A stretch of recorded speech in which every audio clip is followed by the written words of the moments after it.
हर रोज एक नई कहानी देखने के लिए चैनल को सब्सक्राइब करें और बेल आइकन दबाना ना भूलें। मनोज नाम का आदमी अपना राशन कार्ड लिए गमछे से मुंह को ढके हुए सुबह सवेरे जाकर राशन की लाइन में लग जाता है और राशन लेने के लिए सरकारी राशन की दुकान पर बहुत लंबी लाइन लगी होती है। तभी मनोज के पीछे खड़ी औरत उससे कहती है, अरे भाई साहब जरा सुनिए तो, मुझे आगे आने देंगे? 12 बजने को आए हैं, मुझे राशन लेकर बच्चों को स्कूल से लेने भी जाना है। बहन जी, मेरे भी बच्चे घर पर रो रहे हैं, ऊपर से इतनी लंबी लाइन है, मैं भी खड़ा हूँ ना, थोड़ा सब्र कीजिए, आ जाएगा नंबर। वैसे भाई साहब आपकी आवाज कुछ जानी पहचानी लग रही है, थोड़ा अपना गमछा हटाएंगे? अरे बहन जी, इतनी कड़ी धूप है, ऐसे कैसे गमछा हटा दूं? अरे बातों में नंबर भी आ गया। तभी मनोज अपना राशन कार्ड दिखाकर दुकान से राशन तुलवाकर बोरी में भरता है और कंधे पर बोरी ढोते हुए वहाँ से चला जाता है। कुछ दूर चलने पर वहाँ बड़ी सी कार आकर उसके पास रुकती है। वो राशन को कार में डालकर खुद भी उसमें बैठकर वहाँ से चला जाता है। कुछ देर बाद वो गाड़ी एक बड़े से बंगले के आगे रुकती है और गाड़ी का ड्राइवर उस राशन को गाड़ी में से उठाकर घर ले जाता है और मनोज भी अंदर जाता है। तो घर के बड़े से हॉल में चाय पी रही उसकी पत्नी सुरमई कहती है, ले आए राशन, अब तो ये गमछा अपने मुंह से हटाइए, आपका ही घर है ये। तभी मनोज गमछा उतार कर सोफे पर बैठ जाता है और कहता है, बढ़ते समय के साथ साथ तो राशन की लाइन भी लंबी होती जा रही है भाग्यवान। अरे अब फ्री का राशन के लिए थोड़ी मेहनत तो लगनी ही है ना। जब राशन कार्ड बना है तो राशन घर तक लाने में दिक्कत क्या है, कम से कम पैसे तो बचते हैं। वैसे भी इतनी महंगाई है, गरीब तो गरीब, अमीर भी बचत नहीं कर पाते। सही कह रही हो, राशन कार्ड होने का कुछ तो फायदा है। चलो मैं थोड़ा आराम कर लेता हूँ, फिर गैराज के लिए निकलूंगा। इतना कहकर वो अंगड़ाई लेते हुए अपने कमरे में चला जाता है। मनोज एक गैराज का मालिक था और कई लोगों को उसने अपने गैराज पर काम के लिए रखा हुआ था। साथ ही उसके पास बड़ा घर और गाड़ी भी थी। इतना अमीर होने के बाद भी वो लाइन लगाकर हर महीने सरकारी राशन लेने जाया करता था, क्योंकि उसके पास राशन कार्ड जो था। लेकिन उसके आस पड़ोस के लोगों को पता ना चले, इसीलिए वो गमछे से अपना मुंह ढककर राशन लेने जाया करता था। एक रोज मनोज के मोहल्ले में रहने वाली चंपाकली उसके घर आती है। अरे चंपाकली, तुम यहाँ? अरे आप लोग खाना खा रहे हो ना, और देखो ना मेरे घर में तो अभी खाना बना भी नहीं है। अरे किस काम से आई हो, ये तो बता दो। अभी तो सब्जी में डालने के लिए हरी मिर्च लेने आई थी, लेकिन आप अमीर लोगों के खाने की खुशबू के कारण मेरे तो पेट में गुड़गुड़ होने लगी। ओहो सुरमई, बैठी क्या हो, उसे हरी मिर्च दे दो, वरना यहीं खाने बैठ जाएगी।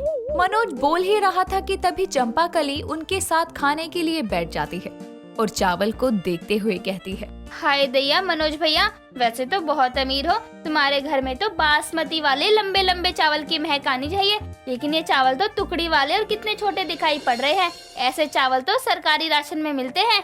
अरे चंपाकली, पागल हो गई है क्या? हम क्यों राशन के चावल खाने लगे? ये तो मेरी सास ने गांव से भेजे हैं।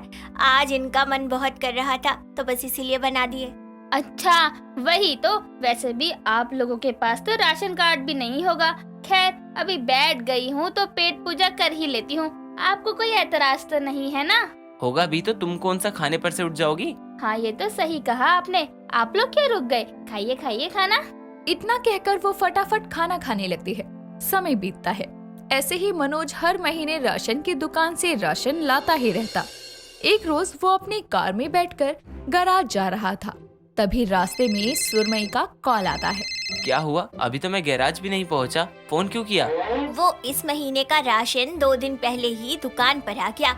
दूध लेकर लौट रही थी तो राशन की लाइन देखी मैंने।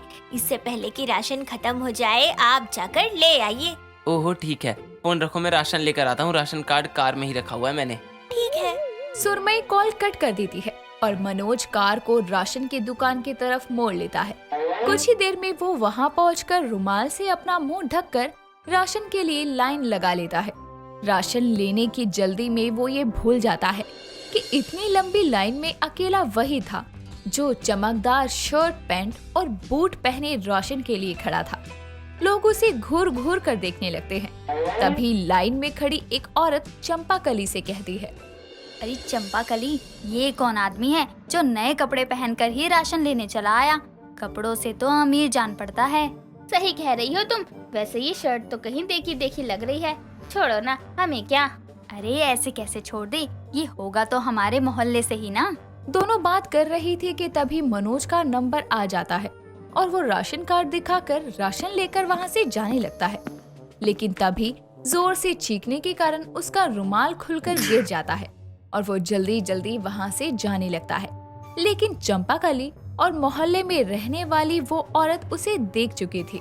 अगले दिन सुरमई गली में सब्जियां लेने लगती है तो वहाँ मोहल्ले की और औरतें भी खड़ी थी।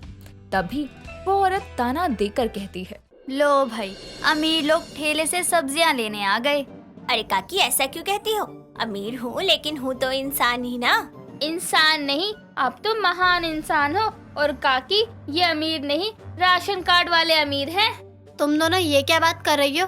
अरे सुरेखा बहन, तुम नहीं जानती इस सुरमई को और इसके पति को।